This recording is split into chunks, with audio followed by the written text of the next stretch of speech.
só falar um ponto importante, Maria Lúcia, que as pessoas precisam saber, tá?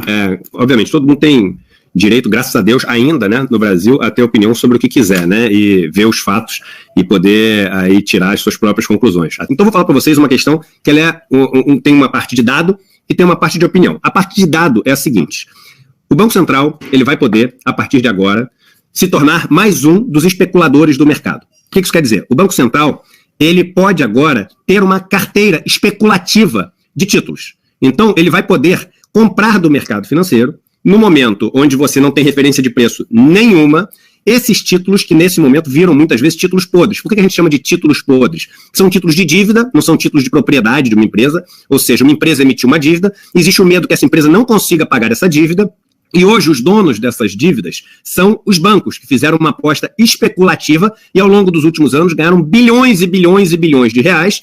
Esses bilhões de reais foram retirados dos seus bancos e corretoras como dividendos, não pagaram nenhum imposto como dividendos e hoje fazem parte das fortunas desses bilionários e multimilionários brasileiros que são donos desses bancos, né?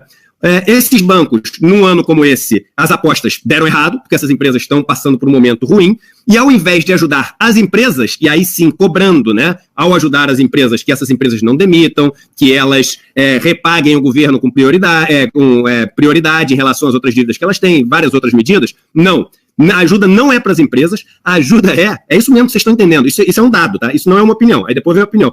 O Banco Central vai comprar os títulos de dívida das carteiras dos bancos para diminuir o prejuízo dos bancos. Isso é um dado, não tem opinião nenhuma aqui. Aí, o que algumas pessoas, aí vem a parte da opinião.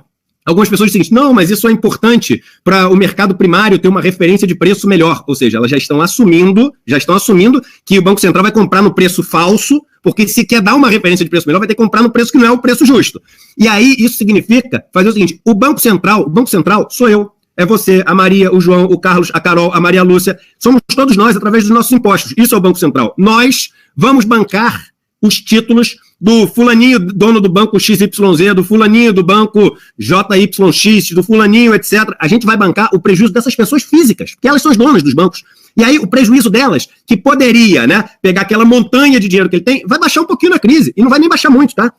O banco dá essa impressão de que o banco vai quebrar, mas banco responde com o patrimônio pessoal dos donos, diferente das outras empresas. Ou seja, essa turma toda tem dinheiro para bancar esse negócio. Além disso, existem mecanismos de proteção para o pequeno investidor. O pessoal fala, não, mas o FGC é muito pequeno e o valor dos CDBs, etc., é muito grande. É burro esse comentário, é comentário que, claro, sempre vem de presidente de corretora, de economista-chefe de corretora, porque o cara quer garantir que não vai ter prejuízo. Primeiro, porque não é todo mundo que quebra. Segundo, que tem o patrimônio dos donos dos bancos também para poder honrar nesse negócio. E terceiro, que quando as empresas vão mal, não significa, às vezes ela só cai de preço, não vai valer zero o negócio, e depois vai voltar de preço quando a economia melhorar, principalmente se você ajudar a empresa. Então isso tudo assim, é uma historinha. Mas o ponto que eu queria falar, antes de voltar para Maria Lúcia Fatorelli com outro dado, é o seguinte: as pessoas que vão decidir a que preço vão comprar os papéis, que são o prejuízo do mercado financeiro, presta atenção no que eu vou falar, isso é um dado, tá? São pessoas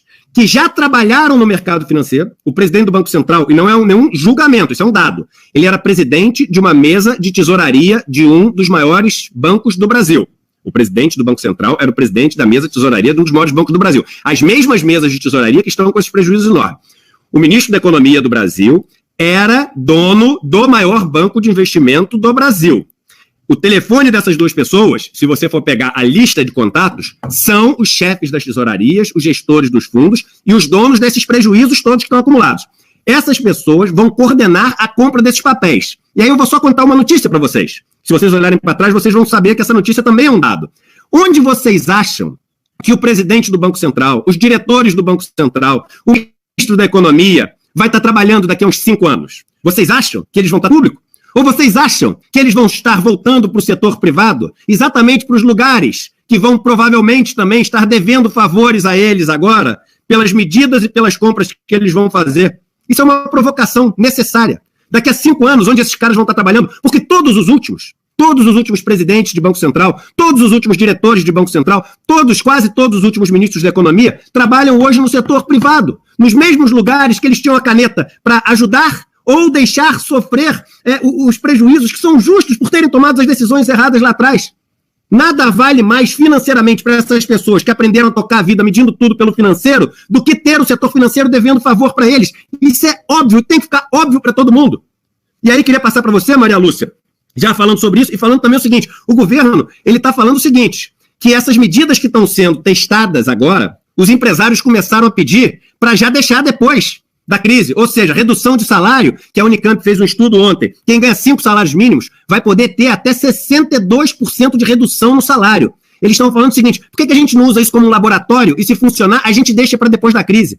Enquanto o mundo inteiro, Maria Lúcia, está vendo uma maneira de proteger os trabalhadores para fazer a economia seguir saudável, o Brasil está pensando numa maneira de usar a crise para poder aprofundar as reformas que destroem a proteção do trabalhador mais pobre brasileiro. Você que mora em Brasília e lida muito tempo com isso, Maria Lúcia, que tem muito mais experiência do que eu. Como é que pode isso? Não, é inaceitável, né, Eduardo? Por isso que a gente está lutando tanto. E é preciso que as pessoas nos ajudem, que as pessoas pressionem, porque a coisa está assim, gente.